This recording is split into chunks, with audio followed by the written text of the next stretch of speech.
आज यूपी में पहले चरण के मतदान के लिए प्रचार का आखिरी दिन है। 11 फरवरी को पश्चिमी उत्तर प्रदेश में 15 जिलों की 73 सीटों पर वोट डाले जाएंगे।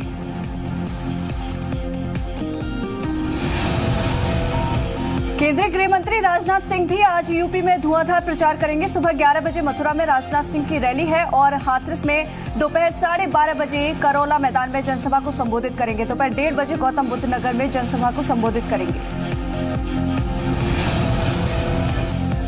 बीजेपी अध्यक्ष अमित सिंह ने ऐलान किया है कि बीजेपी गन्ना भुगतान के लिए 800 करोड़ का एक खास कॉर्पस फंड बनाया है। स्कीम का नाम चौधरी चरण सिंह गन्ना भुगतान स्कीम होगा। माना जा रहा है कि इस बार जाट बीजेपी से नाराज है। ऐसे में अमित शाह का यह दाव बेहद अहम माना जा रहा है। शाह ने कहा कि इस स्कीम के तहत सिर्फ चौथे दिन में भुगतान सरकार की जिम्मेदारी होगी। शाह ने ऋण माफी और बगैर ब्याज ऋण से भी भुगतान को किसानों को लुभाने की कोशिश करेंगे। आज अखिलेश यादव यूपी में ताबड़तोड़ रैलियां करेंगे। अखिलेश यादव की मथुरा, हाथरस, फिरोजाबाद और आगरा के शमशाबाद में रैली होगी। अखिलेश अपने प्रत्याशियों को वोट देने की अपील करेंगे। आज राहुल गांधी यूपी और उत्तराखंड में रैलियां करेंगे। सुबह 12 बजे अलीगढ़ में राहुल गांधी जनसभा को संबोधित करेंगे। इसके बाद दोपहर में उत्तराखंड के अल्मोड़ा में राहुल गांधी अपने प्रत्याशियों के लिए वोट मांगेंगे। ऊधम सिंह नगर में भी आज राहुल की जनसभा है। उत्तराखंड के सितारगंज में आज राहुल गांधी एक जनसभा को संबोधित करेंगे। रैली को सफल बनाने के लिए कांग्रेस नेताओं ने पूरी ताकत झोंक दी है। सितारगंज के शक्ति फार्म में राहुल गांधी की जनसभा होगी। राहुल के दौरे से पहले एसपीजी और इलाके के एसएसपी ने जनसभा स्थल का जायजा लिया। राहुल गांधी की रैली के मद्देनजर सुरक्षा के पुख्ता इंतजाम किए गए हैं। यूपी में बीजेपी के लिए मुसीबत कम होने का नाम नहीं ले रही। बीजेपी के सहयोगी अपना दल सोनेलाल गुट ने 4 और सीटों पर प्रत्याशित घोषित किए। खास बात यह है कि घोषित 2 सीटों पर बीजेपी ने भी उम्मीदवार मैदान में उतारे हैं। मड़िहान और रोनिया में बीजेपी ने भी उम्मीदवार उतारे हैं।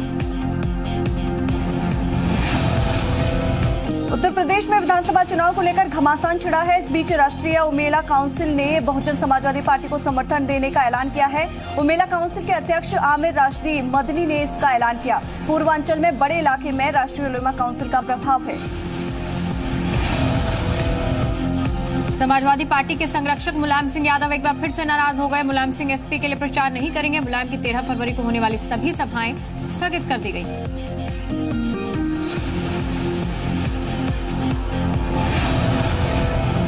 आपको बता दें कि बीती 6 तारीख को मुलायम ने कहा था कि वो एसपी के लिए प्रचार करेंगे, लेकिन अब एक बार फिर उनके नाराज होने की खबरें सामने आ रही हैं।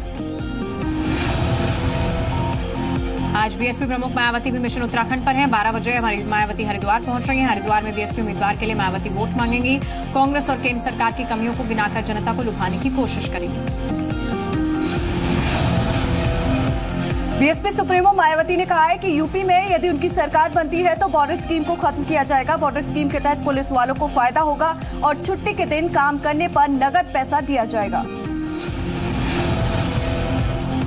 बॉर्डर स्कीम के तहत पुलिस वालों के तबादले होम रेंज से बहुत दूर कर दिए जाते हैं, जिसकी वजह से पुलिस वाले अपने परिवार से नहीं मिल पाते। साथ ही अभी तक यूपी सरकार ने छुट्टी के दिन काम करने पर पैसा देने पर रोक लगा रखी है। मायावती ने कहा कि बीएसपी की सरकार से बहाल किया जाएगा। मुलायम सिंह यादव के दूसरे बेटे और अखिलेश यादव के छोटे भाई प्रतीक यादव की कार इन दिनों काफी आकर्षक बनी हुई है और प्रतीक के पास 5 करोड़ 28 लाख की लैम्बोर्गिनी कार है, जिसे लेकर वो जहां भी जाते हैं देखने वालों का तांता लग जाता है। प्रतीक की इस महंगी सवारी को लेकर तमाम सवाल उठते रहे, लेकिन अब प्रतीक ने सफाई देते हुए कहा कि वो पूरा टैक्स देते हैं। ऐसे में सवाल क्यों उठाए जा रहे हैं। रुड़की के पिनार कलियर इलाके में पुलिस ने निर्दलीय प्रत्याशी मोहम्मद शहजाद के पुराने कार्यालय से करीब 40 पेटी शराब बरामद की। साथ ही पुलिस ने 3 आरोपियों समेत 2 कारों को भी कब्जे में लिया। पुलिस के मुताबिक इस शराब का इस्तेमाल चुनाव में किया जाना था। पुलिस ने शराब की पेटियों को जब्त कर आरोपियों को गिरफ्तार करके जेल भेज दिया है। उत्तराखंड में चुनाव आयोग ने चुनावों की प्रक्रिया से जुड़े हुए 3 नए मोबाइल ऐप लॉन्च किए हैं। मतदाताओं को सारी जानकारी मुहैया कराने के लिए वोटर मित्र नाम से ऐप लॉन्च किया है।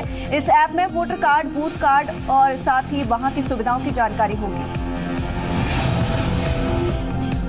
दूसरे ऐप्स का नाम कैंडिडेट मित्र रखा गया है। इसमें प्रत्याशियों की सुविधा के लिए आदर्श आचार संहिता, प्रचार से संबंधित जानकारी और मतदान प्रक्रिया की जानकारी मुहैया कराई जाएगी। तीसरा है मोबाइल ऐप ड्यूटी ई ड्यूटी मित्र नाम से लॉन्च किया गया है। इस ऐप में मतदाना पदाधिकारियों के लिए सारी जानकारियां मौजूद रहेंगी ताकि चुनावी ड्यूटी के दौरान किसी भी तरह की जानकारी हासिल करने की सुविधा हो सके। आज संसद के बजट सत्र के पहले चरण का अंतिम दिन है। लोकसभा में पीएम मोदी के बयान के विरोध में कांग्रेस के सांसदों ने हंगामा किया। बुधवार को राज्यसभा में मनमोहन सिंह पर पीएम के बयान के बाद कांग्रेस गुस्से में है। कांग्रेस ने ऐलान किया कि जब तक पीएम अपने बयान पर माफी नहीं मांगते वो सदन का बहिष्कार करेंगे। तमिलनाडु के राज्यपाल विद्यासागर राव चेन्नई लौटेंगे। ऐसे में सवाल है कि क्या वो शशिकला नटराजन को मुख्यमंत्री पद की शपथ दिलाएंगे। शशिकला नटराजन के 130 समर्थक विधायकों को एक 5 स्टार होटल में ठहराया गया है। सूत्रों के मुताबिक शशिकला के सभी विधायक अब दिल्ली आने की तैयारी में हैं। वहीं सीएम पद से इस्तीफा दे चुके ओ पनीरसेल्वम ने कहा कि जरूरत पड़ने पर वो बहुमत साबित करने को तैयार है। पनीरसेल्वम ने पूर्व सीएम जयललिता की मौत की वजहों की जांच के भी आदेश दिए हैं। पनीरसेल्वम का आरोप है कि जयललिता करीब 75 दिन तक अस्पताल में भर्ती थी, लेकिन इतने दिनों में उन्हें एक भी बार जयललिता से मिलने नहीं दिया गया। आरएसएस प्रमुख मोहन भागवत ने कहा कि भारत में जन्म लेने वाले हर व्यक्ति की राष्ट्रीयता हिंदू है। मध्य प्रदेश के बैतूल में हिंदू सम्मेलन में हिस्सा लेने भागवत ने कहा कि अगर मुस्लिम खुदा की इबादत के साथ भारत माता की आरती करे तो इसमें क्या हर्ज है। भागवत ने बैतूल में जाकर आरएसएस प्रमुख सदाशिवराम गोलवंकर को जाकर श्रद्धांजलि दी। कांग्रेस ने इस पर पूछा कि मोहन भागवत किसी संवैधानिक पद पर नहीं है तो जेल के कार्यक्रम में इसकी इजाजत कैसे दी गई। गोवा में चुनाव प्रचार के दौरान रिश्वत वाले बयान पर रक्षा मंत्री मनोहर पर्रिकर से चुनाव आयोग ने जवाब मांगा है। पर्रिकर पर प्रचार के दौरान मतदाताओं को प्रतिद्वंदी उम्मीदवारों से रुपए लेने के लिए प्रोत्साहित करने का आरोप है। यूपी के मुरादाबाद से कलेक्ट्रेट परिसर में एक लड़की की सरेआम पिटाई की तस्वीरें सामने आई हैं। दबंगई करने वाला कोई और नहीं बल्कि एक वकील है। हैरान करने वाली बात यह है कि ये पूरा तमाशा होता रहा और भीड़ खामोश देखती रही। और तो और एसएसपी का ऑफिस भी बिल्कुल बगल में ही है। तस्वीरों में साफ है कि कैसे वकील इस लड़की को बालों से पकड़कर घसीट रहा है। आरोप है कि इस शख्स ने न सिर्फ बालों से लड़की को घसीटा बल्कि लात और घूंसे बरसाए। ये लड़की 8वीं क्लास में पढ़ती है। मुरादाबाद के इस आरोपी वकील का नाम जयशंकर है। आरोप ये भी है कि कुछ समय पहले इस लड़की के साथ वकील के रिश्तेदार ने छेड़खानी की थी, जिसे लेकर केस दर्ज किया गया था। इस मामले में 2 लोग जेल में भी जा चुके हैं। अब वकील इस मामले में लड़की के परिवार पर समझौते का दबाव बना रहा था। समझौते के लिए तैयार न होने पर वकील ने पीड़ित को परेशान करना शुरू कर दिया। पीड़ित जब अपने परिवार के साथ एसएसपी ऑफिस के बगल से गुजर रही थी तो जयशंकर ने अपने साथियों के साथ उसे घेर लिया और उसके बाद जो हुआ वो तस्वीरों में कैद है। हालांकि पुलिस ने मुकदमा दर्ज कर लिया, लेकिन अभी तक कोई पुख्ता एक्शन नहीं लिया गया।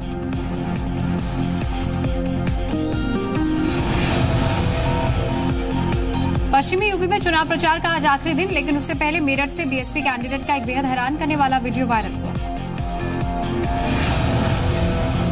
मेरठ शहर सीट से बसपा प्रत्याशी पंकज जोली का एक वीडियो वायरल हुआ है। वीडियो में बीएसपी नेता महिला को बीच सड़क पर ही पीटता हुआ दिखाई दे रहा है। वीडियो में देखा जा सकता है कि तमाशा सरेआम चलता रहा और लोग देखते रहे, जिसके बाद भीड़ ने महिला को पीटते देख कभी बचाव कराया। वीडियो कब का है, किसने बनाया है, किसी को मालूम नहीं, लेकिन चुनावी दौर में सोशल मीडिया पर यह वीडियो जमकर वायरल हुआ है। यूपी के बाराबंकी से बदमाशों की बुलंद हौसलों की तस्वीरें सामने आई हैं। मामला नगर कोतवाली के शराबगी मोहल्ले का है। दिन दहाड़े बाइक सवार बदमाश ने एक महिला की चेन छीनकर वहां से फरार हो गए। पूरी तस्वीरें सीसीटीवी में कैद हो गई। पीड़ित महिला का नाम कल्पना बताया जा रहा है। जैन मंदिर के पास बदमाशों ने इस वारदात को अंजाम दिया। फिलहाल सीसीटीवी की मदद से बदमाशों की तलाश की जा रही है। पुलिस इस मामले पर कुछ भी बोलने को तैयार नहीं। यूपी के बाराबंकी में प्रेमिका की शादी तय होने से नाराज एक शख्स ने रेप के बाद प्रेमिका की हत्या कर डाली। हत्या के आरोपी को पुलिस ने गिरफ्तार कर जेल भेज दिया है। मामला हजरतपुर का है। 4 दिन पहले पुलिस ने एक युवती का शव बरामद किया था। पोस्टमार्टम के बाद गांव के ही एक शख्स ने पूछताछ की उससे, तो खुलासा हुआ।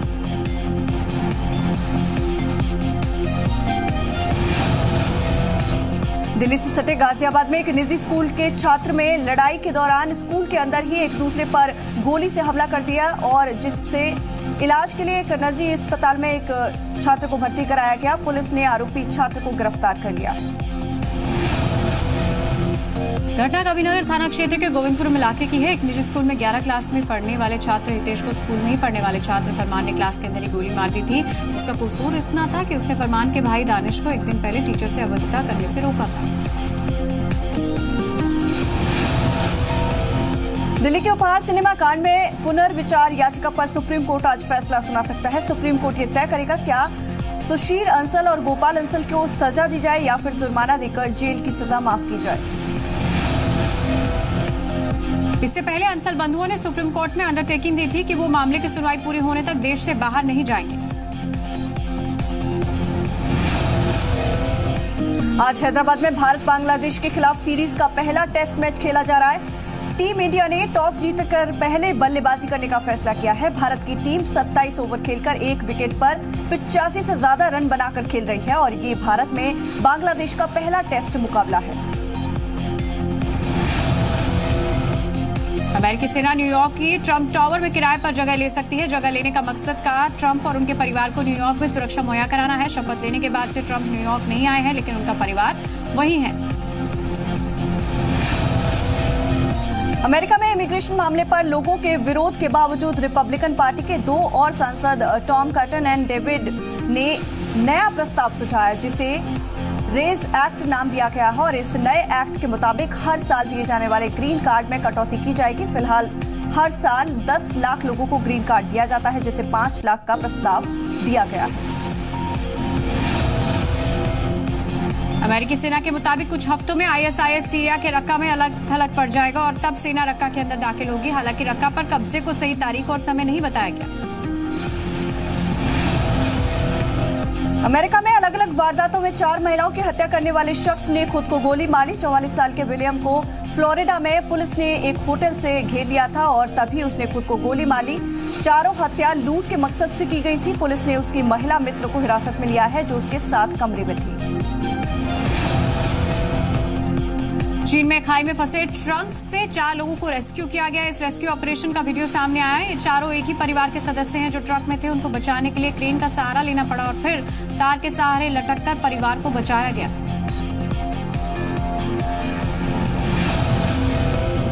टर्की में करीब 4000 सरकारी कर्मचारी, पुलिस अधिकारी और टीचर्स को नौकरी से निकाल दिया गया। ये कार्रवाई पिछले साल जुलाई में तख्ता पलट की नाकाम कोशिश और उसमें भागीदारी को लेकर की गई।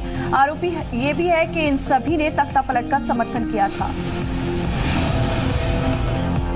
यूरोपियन स्पेस एजेंसी का कहना है कि वो चांद और उससे आगे मनुष्य को भेजने के मिशन में नासा की मदद करेगा। यूएसए और एयरबस पहले ही इस मिशन के लिए नासा को जरूरी उपकरण दे चुका है। कोशिश की जा रही है कि इस मिशन को 2021 तक पूरा कर लिया जाए। जर्मनी में एक साथ 4 एयरपोर्ट के कर्मचारी 6 घंटे की हड़ताल पर चले गए, जिसमें से 150 से ज्यादा फ्लाइट कैंसिल करनी पड़ी। कर्मचारी सैलरी में बढ़ोतरी की मांग कर रहे थे। कर्मचारियों का कहना है कि सिर्फ सांकेतिक हड़ताल है। अगर उनकी मांग नहीं मानी गई तो वो लंबी हड़ताल करेंगे। चीन में जारी स्प्रिंग फेस्टिवल के दौरान ली गई तस्वीर वायरल हो रही है। तस्वीर एक ही परिवार की है जिसमें 500 से भी ज्यादा सदस्य हैं। खास स्प्रिंग फेस्टिवल और फैमिली ट्री को अपडेट करने के लिए सभी लोग इकट्ठा हुए जो बीजिंग, शंघाई, जिनजियांग और ताइवान में रह रहे हैं। चीन के पूर्व स्वास्थ्य मंत्री डॉक्टर हुआंग जेफू ने कहा है कि वो चीन जल्द ही ऑर्गन ट्रांसप्लांट में दुनिया का नंबर 1 देश बन जाएगा। उनके मुताबिक ऐसी नई तकनीकी से संभव होगा और हम लोग वो कर पा रहे हैं जो बाकी देश नहीं कर पा रहे हैं। पिछले साल चीन में 13,000 ऑर्गन ट्रांसप्लांट किए गए थे। डायरेक्टर कबीर खान ने अपनी और सलमान की एक तस्वीर सोशल मीडिया पर शेयर की जिसमें सलमान और कबीर की स्ट्रॉन्ग बॉन्डिंग नजर आ रही है। संजय दत्त का सपना है कि जब भी उनके पिता सुनील दत्त पर बायोपिक फिल्म बने तो वो अपने पिता का किरदार निभाएं। मनीषा कोइराला संजय दत्त की बायोपिक फिल्म के साथ बॉलीवुड में बड़ा कमबैक कर सकती हैं। कैंसर की मात दे चुकी मनीषा अब शोबिज़ में री एंट्री के लिए तैयार।